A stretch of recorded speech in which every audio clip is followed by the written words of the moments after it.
Seigneur soit avec vous. Et avec votre esprit. Évangile de Jésus-Christ selon saint Marc. Gloire à toi, Seigneur. En ce temps-là, Jésus prit avec lui Pierre, Jacques et Jean et les amena eux seuls à l'écart sur une haute montagne. Et il fut transfiguré devant eux. Ses vêtements devinrent resplendissants, d'une blancheur telle que personne sur terre ne peut obtenir une blancheur pareille. Élie leur apparut avec Moïse, et tous deux s'entretenaient avec Jésus. Pierre alors prend la parole et dit à Jésus, « Rabbi, il est bon que nous soyons ici. Dressons 3 tentes, une pour toi, une pour Moïse et une pour Élie. » De fait, Pierre ne savait que dire, tant leur frayeur était grande.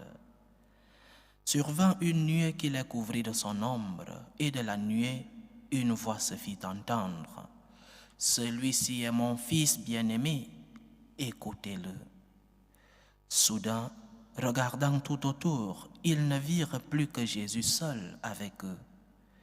Ils descendirent de la montagne, et Jésus leur ordonna de ne raconter à personne ce qu'ils avaient vu avant que le Fils de l'homme soit ressuscité d'entre les morts.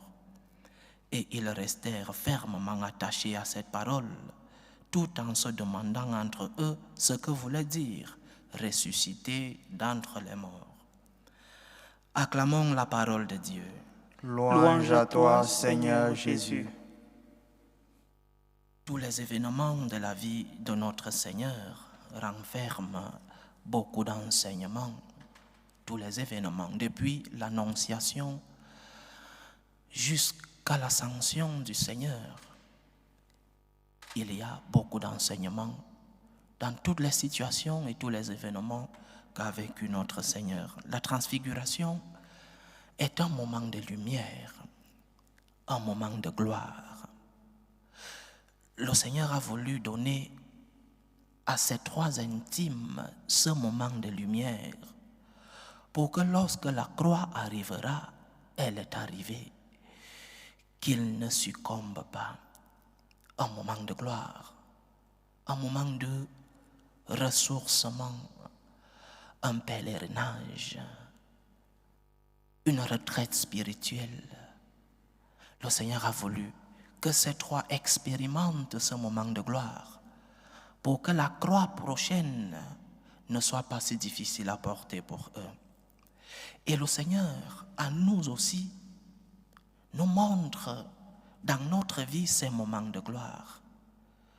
Nous avons tous dans notre vie des situations qui nous montrent la gloire de Dieu, qui nous montrent la transfiguration, qui nous révèlent l'amour de notre Seigneur.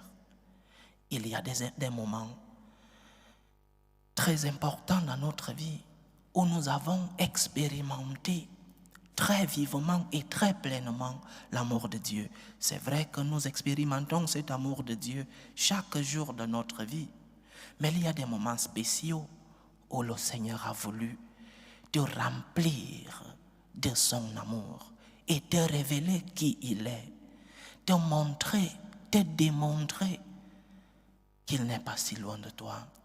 Et même des moments de miracles dans nos vies, peut-être pas des miracles démonstrables, avec un comité, un laboratoire, pour pouvoir étudier ton miracle. Mais il y a des situations dans ta vie où tu as vraiment vu la main du Seigneur. Le Seigneur t'a fait sortir d'une situation dans ta vie et tu t'es rendu compte qu'il y avait quelque chose qui venait du surnaturel. Ce sont des moments de gloire. Ce sont des moments de transfiguration. Ce sont des moments de lumière. Ce sont ces petits bonbons que le Seigneur nous donne de temps en temps pour que nous puissions voir sa toute-puissance et que nous puissions expérimenter son amour pour nous. Mais ces moments doivent nous servir à quelque chose. Ces moments doivent nous servir lorsque viennent les moments de douleur, les moments de détresse. L'évangile d'aujourd'hui dit qu'après la transfiguration, ils descendirent de la montagne. C'est-à-dire que les moments de gloire sont des moments extraordinaires. La vie ordinaire, c'est la vie où il faut affronter les difficultés. La vie normale, c'est la vie où il faut se lever le matin avec difficulté et affronter la vie, et affronter les problèmes, affronter l'éducation des enfants, aller au travail, un travail qui n'est pas toujours celui de nos rêves. L'éducation à la maison, la vie en commun à la maison, la vie normale, c'est une vie où il faut affronter les difficultés. Mais le Seigneur, de temps en temps, je répète, nous donne des moments de lumière, des moments de gloire, pour que lorsque viennent les moments de gloire, que nous puissions entrer dans notre bagage spirituel et retrouver les moments de gloire que le Seigneur nous a donnés. C'est ça l'enseignement de la transfiguration. Dieu, de temps en temps, te donne des moments de gloire. Dieu, de temps en temps, te remplit de ses bénédictions. Dieu, de temps en temps, semble te porter entre ses mains et tu expérimentes cet amour de Dieu. Mais Dieu te dit aussi, la vie normale, c'est la vie où il faut affronter les problèmes.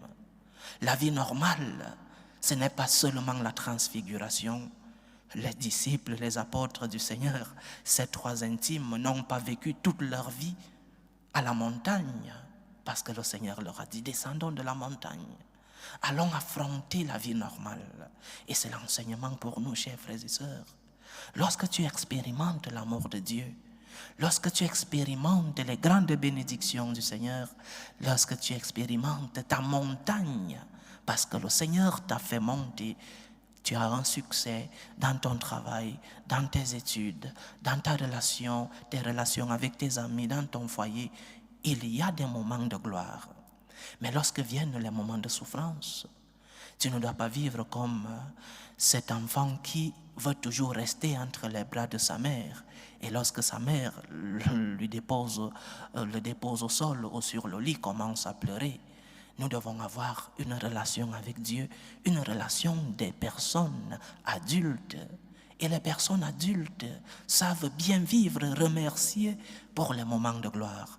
Mais aussi lorsque viennent les difficultés de la vie, se souvenir, se rappeler de ces moments où le Seigneur nous a montré sa gloire pleinement, visiblement. Le Seigneur nous a démontré qu'il nous aimait. Alors ce ne sont pas les moments de souffrance, de douleur, de croix qui devront nous éloigner du Seigneur, parce que c'est même Dieu nous a montré des moments de lumière.